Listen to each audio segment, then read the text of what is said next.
Hello and welcome back to Easy English with James. Today we're going to look at 6 of the most important things that I've learned that will help you to really master the English language. Now, I've been a teacher for around 6 years and I've seen thousands of students in that time.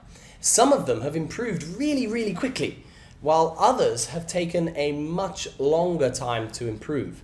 So what I've done as a teacher is to watch closely what the successful students are doing, and today I'm going to tell you what they are doing that allows them to improve so quickly. These are the 6 tips for improving your English as quickly as possible. Okay, number 1, and definitely the most important tip of all. This is: do not be afraid to make mistakes. When speaking English, it is surprising how important confidence is when you are trying to improve. Don't be afraid to make mistakes. This is one reason that children often learn much faster than adults, because they don't care who's listening. Think about it this way.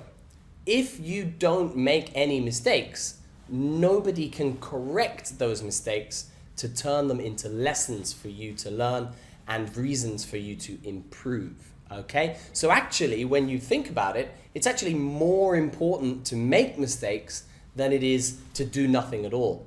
So practice putting aside them shy feelings and do not be afraid to get that grammar point a little bit wrong, the pronunciation slightly off, because the more you do that, the more chance there is that somebody is going to correct them errors, and this is the number 1 way that you will improve.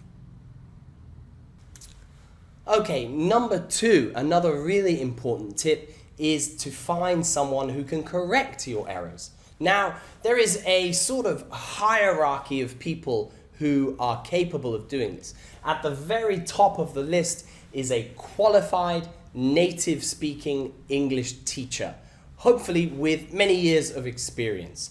They will be able to pick up on every little mistake that you make and correct them, okay? The second on the list would just be any native speaker.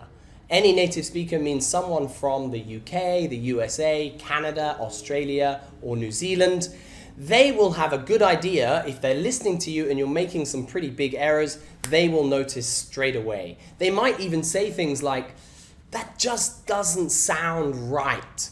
And it's these things that only native speakers can tell you, okay? They've been speaking the language for their entire life, and they will be able to hear when something is just not the way it's supposed to be, the right way to say something, because they know what that right way is, okay? The third on the list is anybody at all, okay? This means anybody else who you can talk with in English will be a good practice method for you to improve. If you can find sort of a language partner, someone that you can bounce ideas off, that you can practice speaking with, you'll find that not only are you teaching them stuff which helps to reinforce these ideas and vocabulary in your own head, but you'll also find they will be able to correct you, because maybe in the past they've also made very similar mistakes. So having a language partner is another really good tip, and you can find them everywhere. Facebook and Instagram today allow us to connect to everybody else in the world. So finding a native speaker or just a language partner from any country is not too difficult. So go and have a look now. Okay, rule number 3, or tip number 3, is challenge yourself, or ask other people to challenge you. What does this mean? Let me give you a great example. I had a student, he was from Vietnam, and he made a bet, a real bet with real money, with his father. The bet was that he would go for 1 whole week without speaking his native language, which was Vietnamese. Instead, he would try to go 1 entire week using only English this entire time. Now, luckily, he was a school-age child And for that time, there was no school. He was on a school holiday, so he had all the time in the world to really try and win this bet. And he did so. And his father told me that in that 1 week, he spoke more English than he had in 5 years before that. He learned more vocabulary than he had ever learned since he began studying English. He began to improve his pronunciation and sound much more like a native speaker because he was using English all day, every day. He even began to think and dream in English, which is always a sign that you are reaching close to mastery of something. Okay? So why don't you challenge yourself? Can you go 1 hour for the next hour only using English? Can you go 2 hours? What about 1 day or a week? How long can you go? Have a bet with someone today and see how far you can go. This is our third tip. Okay, the fourth tip is to practice every single day. Now, this sounds similar to our previous tip about challenging yourself to speak as often as possible. But the key here for this tip is that most language studies have shown that practicing a little bit of English every single day is much, much better than practicing 5 hours of English on 1 day per week.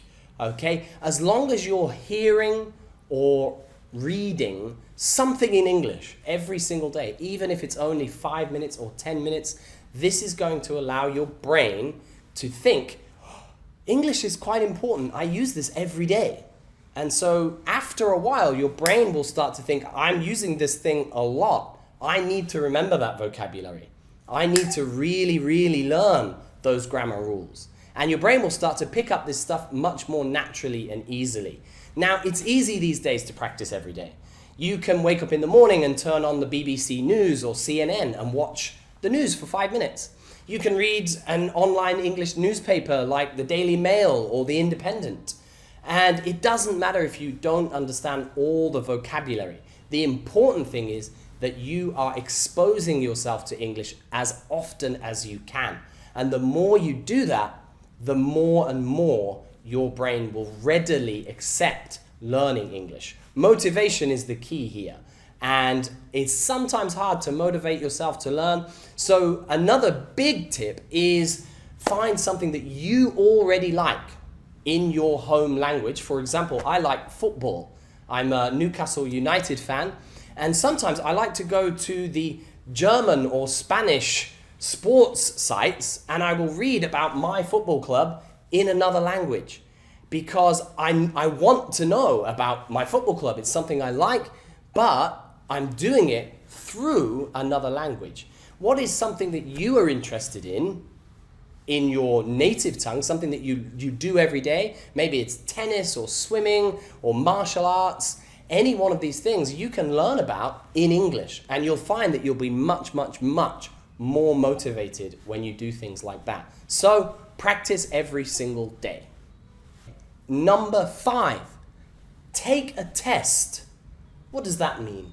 Take a test. There are many different English tests in the world, things like the TOEIC test or the IELTS test. When you're taking a test, you will have a very strong motivation to improve in your English language ability. And you'll find that there is a little bit of pressure that makes you want to study that extra bit harder each and every day. Not only that, but there's a reward at the end of it. Many of you want to study abroad or to travel around the world and work in different countries. Passing the IELTS test would allow you to get one step closer to doing that. So taking a test can be all the motivation you need to really, really improve. Pick one today and start studying hard. Okay, our 6th and final tip today is make sure you practice all 4 skills. This means reading, writing, speaking, and listening. There are many ways to do this. One easy example. Take a look at Facebook, for example. You can go on Facebook right now. You can practice writing by writing a post on Facebook in English. You can practice listening by listening to someone teach or by listening to an English video. You can practice reading by reading and reading and reading.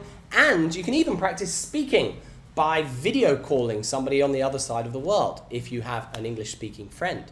It is very important that you don't neglect, that means not use, one of these areas of a language, okay? If you practice reading all the time, you may have a pretty good knowledge of vocabulary and you may be able to read English really fast, but it's not going to help you when it comes to conversation. To improve your conversational abilities, you need to be listening and speaking. So don't forget to use all 4 of these very, very important parts of learning a language. Okay, if you do all of these tips and you do them as often as possible, I can guarantee you that you will improve at a much, much faster rate than 90% of students out there today. You probably know some students yourself who have been studying English for years and years and years. Maybe they have taken 2 classes a week for the last 5 years, but they still can't really improve. They can't really get or understand English like they want to. You need to follow these 6 tips and you will get there. Okay, thanks for joining us today. See you again soon. Please hit like and subscribe for more videos and some great tips on how you can improve your English language skills. See you later.